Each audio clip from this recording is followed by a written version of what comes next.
सबसे पहले प्रभु यीशु के नाम में आप सबको फिर से आज इस शिक्षा में स्वागत करता हूँ। पिछला एपिसोड में मैंने आप सबको नया स्वर्ग और नया पृथ्वी का बारे में पूरा समझा दिया गया था, और आज मैं आप लोग को समझाने वाला हूँ वो है ट्रिब्यूलेशन।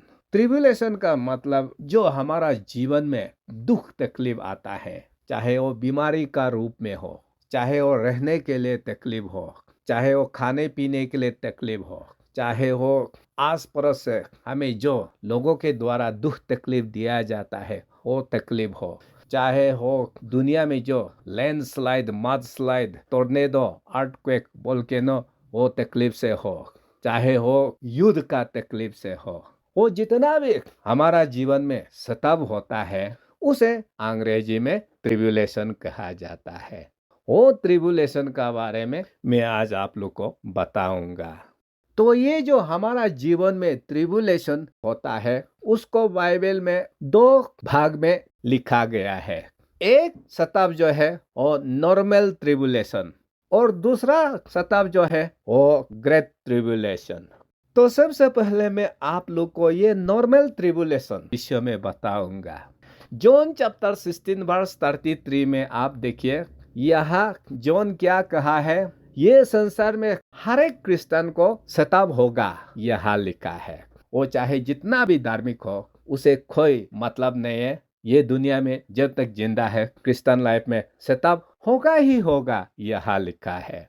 उसका बाद मैथ्यू चैप्टर 7 वर्स 13-14 को देखिए, यहाँ भी यीशु ये कहा गया है कि क्रिश्चियन लाइफ जो है कई दुख तकलीफ के रास्ते से गुजरना होगा, क्योंकि वो दुख तकलीफ जीवन ही वो अनंत जीवन दिलाएगा, यहाँ लिखा है। तो उसका बाद एक्स चैप्टर 14 वर्स 22, बहुत सा सताव के जरिए ही हमें परमेश्वर का राज्य में प्रवेश करना होगा, यहाँ लिखा है। यहाँ कहीं भी बाइबल में ये नहीं लिखा है कि क्रिश्चियन लोग हंस हंस के मौज मस्ती से स्वर्ग में पहुंचेगा, ऐसा नहीं लिखा। बहुत सा दुख तकलीफ को सहते हुए हमें परमेश्वर का राज्य आना होगा, यहाँ लिखा है। तो ये जो सारा क्रिश्चियन लाइफ में विश्वास का दिन से लेकर मरने का दिन तक जो प्रभु को विश्वास करने के कारण से शैतान के जरिए जीवन भर कहीं ना कहीं से हमारा लाइफ में दुख तकलीफ आता है, उसको ही नॉर्मल ट्रिब्यूलेशन बोला जाता है। और ये हर एक क्रिश्चियन का जीवन में होगा ही होगा, कोई भी ये सताव से नहीं बच सकता। बाइबल ऐसा पूरा लिखा गया है। तो आप आगे जाकर जोसेफ लूक का जीवन को भी देखिए, मोजेज का जीवन को भी देखिए, जोब, दानियल का 3 दोस्त जो आग में फेंका गया था उसका जीवन को देखिए, और यीशु का जितना भी चेला जिन लोगों को सबको मार डाला केवल जॉन को छोड़ करके, और आगे जितना भी एपोस्टल्स जैसे पॉल लूका जैसा, स्टीफन लूका जैसा, फिलिप लूका जैसा, वो लोग का जीवन में भी कमती दुख तकलीफ नहीं आया। बहुत सा टेस्टिंग एंड ट्रायल होकर वो लोग का जीवन इस पृथ्वी पर जिया है। तो ये जो नॉर्मल ट्रिब्यूलेशन बाइबल में लिखा गया है उसका कुछ कारण है। वो कारण जो है, नंबर 1, बाइबल में लिखा गया कि वो अपना खुद का पाप के कारण से भी होता है बोलकर लिखा हुआ है, और ये आप बाइबल वर्स को खुद आप बाइबल में पढ़ सकता है। उसका बाद नंबर 2 में, भविष्य में अगर आप या हम कुछ पाप करने वाला होता है तो ऐसा में परमेश्वर को मालूम होता है वो आदमी पाप करने वाला है, तो उसमें होता क्या है, परमेश्वर प्यार के कारण से वो आदमी को वो आने वाला पाप से बचाने के लिए एडवांस में वो इंसान का जीवन में दुख तकलीफ होने दिया जाता है, ताकि जो वो पाप का समय पहुंच जाएगा वो इंसान पाप ना करे। इसलिए पाप से दूर करने के लिए भी सताव आता है, हाँ, हम सबको बचाने के लिए। और इसका विषय में भी आप बाइबल वर्स यहाँ दिया गया है, आप खुद देख लीजिए। उसका बाद तीसरा नंबर जो हमारा जीवन में सताव होता है वो बिना गलती या पाप का भी सताव होता है। तो इसका बारे में आप जॉन चैप्टर 9 वर्स 1 से लेकर 3 तक, वहाँ जो एक दुख तकलीफ वाला इंसान जिसको प्रभु हील कर दिया गया था, और यीशु वहाँ बताता है कि वो दुख तकलीफ ना उसका मम्मी पापा का पाप है ना खुद उसका पाप है, किस लिए दुख तकलीफ होने दिया था? ताकि उसको प्रभु यीशु के जरिए हीलिंग करने से लोग परमेश्वर को महिमा करे, विश्वास करे। यह मकसद के लिए किसी किसी को परमेश्वर की ओर से दुख तकलीफ होने दिया जाता है। उसका बाद 4 नंबर में बहुत सा सतब हमारा जीवन में इसलिए आता है कि हमारा आत्मिक जीवन को आगे बढ़ाने के लिए, मैच्योरिटी करने के लिए हमारा जीवन में ये नॉर्मल ट्रिबुलेशन आता है। बाइबल में लिखा हुआ है, जिसका वर्स को भी आप खुद वहाँ बाइबल में मिला लेना। तो इसलिए ये जो नॉर्मल ट्रिबुलेशन जो है वो हर एक क्रिश्चियन का जीवन में वो होगा ही होगा किसी भी तरह से। उसका बाद दूसरा सताव जो है वो महासताव, ग्रेट ट्रिबुलेशन। और ये महासताव जो है वो अंतिम समय में जब यीशु मसीह इस संसार में आने वाला होता है तो वो एंड टाइम का दुख तकलीफ को ग्रेट ट्रिबुलेशन कहा जाता है या महाक्लेश। इसका विषय में आप मैथ्यू चैप्टर 24 वर्स 21 को भी खुद देख लीजिए। जब यीशु अंत दिनों का बारे में बताता है तो यहाँ क्या बोलता है, वो अंत समय में एक ऐसा महा दुख तकलीफ आएगा, ना कभी हुआ था ना कभी भविष्य में होगा, ऐसा यहाँ लिखा है। और इसी चीज को दानियल चैप्टर 12 वर्स 1 में भी आप देखिए, ना कभी हुआ था ना कभी ऐसा होगा, ऐसा दुख तकलीफ आएगा कहते हुए दानियल को भी बताया गया है अंत समय के लिए।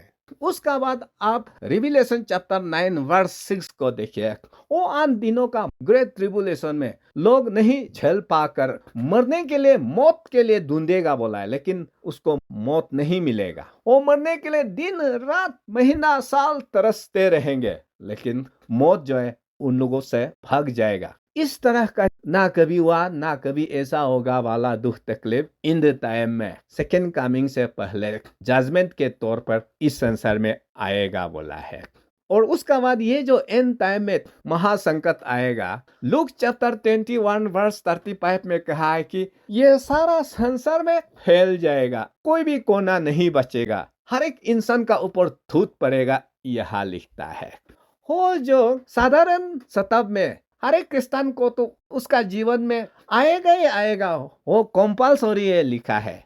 लेकिन ये जो अंतिम समय वाला वो महासताव, उसके लिए बाइबल 2 तरह का लिखा गया है।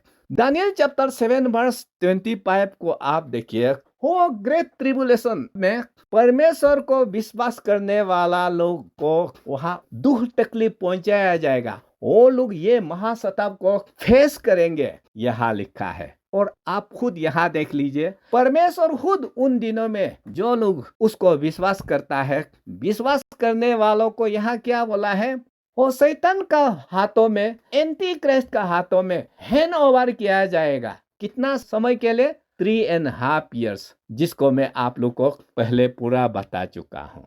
और फिर दूसरा बाइबल वर्स कहता है कि रिविलेशन चैप्टर 3 वर्स 10 में, और ऐसा अनेक बार से जो मैं नेक्स्ट टॉपिक में आप लोग को क्लियर कर दूंगा। यहाँ क्या बोला है, जो लोग परमेश्वर को विश्वास करके उसका हिसाब से जीने वाला को यहाँ बोला है हो अंत समय का महातबाही जो सारा संसार में टूट पड़ने वाला है, उसे बचाया जाएगा, यहाँ लिखा है।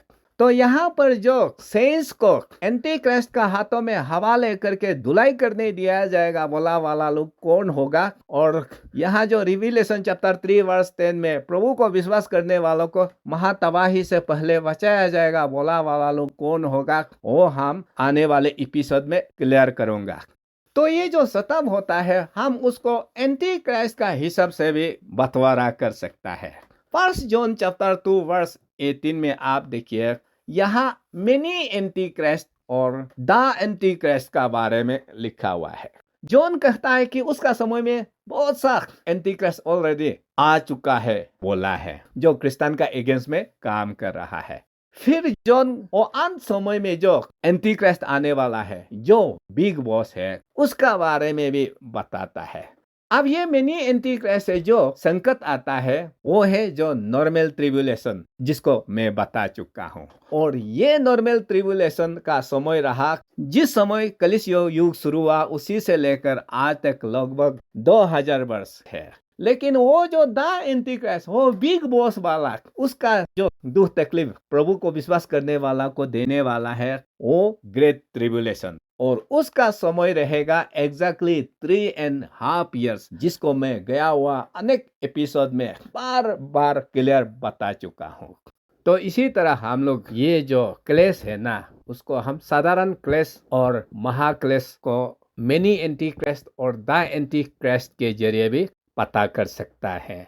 हम लोग का समय में ये जो बॉस वाला द एंटी क्राइस्ट, ये निकालने वाला है आखिरी शताब्दी के लिए, और ये आखिरी शताब्दी से बचने के लिए मैं लोगों को आज प्रचार करता हूँ। तो ये जो प्रभु को विश्वास करने वालों को कलीसियों का युग में सताया गया है, उसका आप लोग को मैं आज कुछ चीज बताऊंगा। इतिहास में बहुत सा तरीका से परमेश्वर को विश्वास करने वालों को दुख तकलीफ दिया है। उसमें से एक तरीका था, चाहे वो पानी हो या तेल हो, एक बड़ा कढ़ाई में गर्म करके परमेश्वर को विश्वास करने वालों को वहां डुबोया गया था। यीशु को छोड़ दो, प्रचार मत करो, ऐसा रुकाने के लिए कई क्रिश्चियंस को जॉन का समय से लेकर ये लोग गर्म तेल में डालकर दुख तकलीफ पहुंचाया गया है। उसका बाद दूसरा जो क्रिश्चियन लोगों को सताया था, वो है ये जो पिक्चर में आप देख लीजिए, 2 पाँव को बांधकर वो आरास है ऊपर से नीचे तक काट कर 2 भाग में काट दिया गया था। और वो लोग क्रिश्चियन को इस तरह कहीं गुपचुप जगह में नहीं मारा, वो खुला मैदान में सभी का देख रेख में हैंडसो से फाड़ दिया गया था, ताकि इसको देखकर लोग डरे और यीशु को ठुकराए, प्रचार ना करे। उसका बाद 3 नंबर वाला शताब्दी जो है, इतिहास में परमेश्वर को विश्वास करने वाला कई प्रभु का दास और दासी लोगों को वो लोग गला काट कर मार दिया गया था। और ये गला भी हमेशा पब्लिक का सामने में, हजारों का भीड़ का सामने में ये लोग उन लोग का देखा देखी काट दिया गया था, ताकि ये सर कलंकिया वाला को देखकर बाकी जो वहाँ है वो यीशु को विश्वास ना करे, यीशु को प्रचार ना करे। लोगों को डराने के लिए पब्लिक का सामने सर कलंक कर दिया गया था इतिहास में। पर भी प्रभु को जो लोग विश्वास किया है, जो स्वर्ग का बारे में जानता है, नरक का बारे में जानता है, वो हंसते हंसते अपना गला को काटने दिया गया था। उसका बाद 4 नंबर में देखिए, वो है आग से जिंदा जिंदा जलाना। और ये आग से जिंदा जिंदा जलाया वाला इतिहास को आप रोमन कैथोलिक चर्च लोग, प्रोटेस्टेंट क्रिश्चियन या उससे पहले जो बाइबल का हिसाब से खुद पढ़ के जीने के लिए कोशिश किया, किस तरह से आग से जला करके मार दिया गया, वो आप पढ़ने से, रिसर्च करने से पता चलेगा। आप यहाँ खुद देखिए, बहुत सा प्रभु को विश्वास करने वाला बाइबल टीचर लोग ग्रीक या हिब्रू बाइबल को इंग्लिश में ट्रांसलेट करने के लिए कोशिश किया, लेकिन रोमन कैथोलिक का जो पोप है वो सीधा वार्निंग दे दिया, कोई भी बाइबल को इंग्लिश में ट्रांसलेट नहीं करना है। ऐसा कहकर वो जो शुरू में इंग्लिश ट्रांसलेट करने वाला लोग को सब पकड़ करके आग में जिंदा जिंदा जला दिया। जैसे कि वाइक्लिफ लुक को, टिंडल लुक को, कोवरडेल लुक को, क्रिनमर लुक को, ब्रिचेस लुक को, बीजा लुक को पूरा आग जला करके ये लोग बाइबल ट्रांसलेट किया है कहते हुए मार दिया। तो इसलिए उन लोगों का कुर्बानी के कारण से आज हम लोग का पास इंग्लिश बाइबल भी आ चुका है, हिंदी बाइबल भी आ चुका है, अपना खुद का डायलॉग में भी आ चुका है। अगर वो लोग कुर्बान नहीं देता तो आज भी कैथोलिक का अगेंस्ट में कोई खड़ा करने के लिए नहीं आना था। तो इसलिए आग से भी इतिहास में प्रभु को विश्वास करने वालों को सताया गया है। हाँ, ये आप लोग याद रखना। उसका बाद 5 नंबर में देखिए, ये स्क्रू के द्वारा लोगों को तरपाया गया था। हाथ को उसमें डालेगा और टाइट करते जाएगा जब तक कचूमर नहीं हो जाता। और यहाँ आप खुद देखिए, बहुत सा नुकीला चेयर भी बनाया गया है, और उस नुकीला चेयर में उसमें बिठाकर फिर वो स्क्रू वहाँ होता है टाइट करने के लिए। टाइट करते करते फिर वो नुकीला वाला धीरे धीरे वो प्रभु को विश्वास करने वाला का शरीर में धंसते जाता है, जब तक वो चिल्ला चिल्ला के मर नहीं जाता। ऐसा करके यहाँ सिलेंडर जैसा नुकीला वाला उसमें भी लोगों को घुसाया गया है, और स्क्रू टाइट करते गया और वो नुकीला वाला शरीर में धंसते गया। और शुरू में तो ज्यादा चिल्लाता है, फिर जैसे अंदर घुस जाता है धीरे धीरे चिल्ला करके आखिरी में दम घुस जाता था। ऐसा करके प्रभु का दास को कई लोगों को सताया गया, मारा गया है इतिहास में। उसका बाद 6 नंबर में आप देखिए, प्रभु का कई दास को और जिंदा पकड़ करके ऐसा लिटा करके जिंदा जिंदा उसका चमड़ा को छील दिया गया था, ताकि उसको लोग देखकर प्रभु से दूर रहे, प्रभु को विश्वास ना करे, प्रचार ना करे। जिसमें यहाँ सबसे पहले प्रभु का दास सेंट बार्थोलोमेव, उसको वो लोग पकड़ करके ऐसा लिटा करके जिंदा जिंदा चमड़ा छील दिया गया था। उसका बाद 7 नंबर में देखिए, इतिहास में कई जगह घोड़ा के द्वारा लोगों को सताया गया था।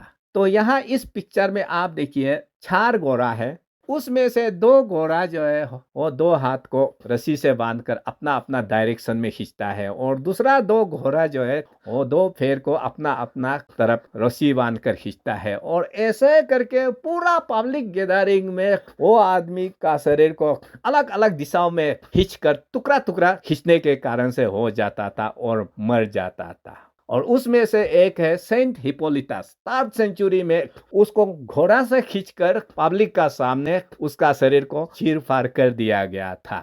और ऐसा कई लोगों को घोड़ा के द्वारा मारा गया, ताकि उसको देखकर लोग यीशु को विश्वास ना करें, प्रचार ना करें। और उसका बाद बहुत सा अलग अलग दुख तकलीफ देने का तरीका था, जिसमें यहाँ आप पिक्चर में देखिए, नीचे से लेकर मुंह तक एक दांती से पार कर दिया गया था। और ये सब पूरा पब्लिक गैदरिंग में मारा गया, ताकि लोग उसको देखकर यीशु को ही छोड़ दिया जाए। और कई जगह में ऐसा हुआ है कि वो इंसान को जिंदा लिटा करके शुरू से लेकर टुकड़ा टुकड़ा उसका बॉडी को पूरा काट दिया गया था, पीस पीस बना करके। और आखिरी में यहाँ जो आप फोटो में देख लीजिए, वो नुकीला वाला, उसमें इंसान को पूरा वो नीचे जो लेटरिन होता है वो जगह में घुसा दिया गया था, ताकि वो दुख तकलीफ को नहीं झेल पाकर प्रभु को रिजेक्ट करे। बहुत सा ऐसा दुख तकलीफ शैतान के द्वारा इतिहास में परमेश्वर को विश्वास करने वालों को प्रभु से दूर करने के लिए सताव आया था, जिसको नॉर्मल ट्रिब्यूलेशन कहा गया है।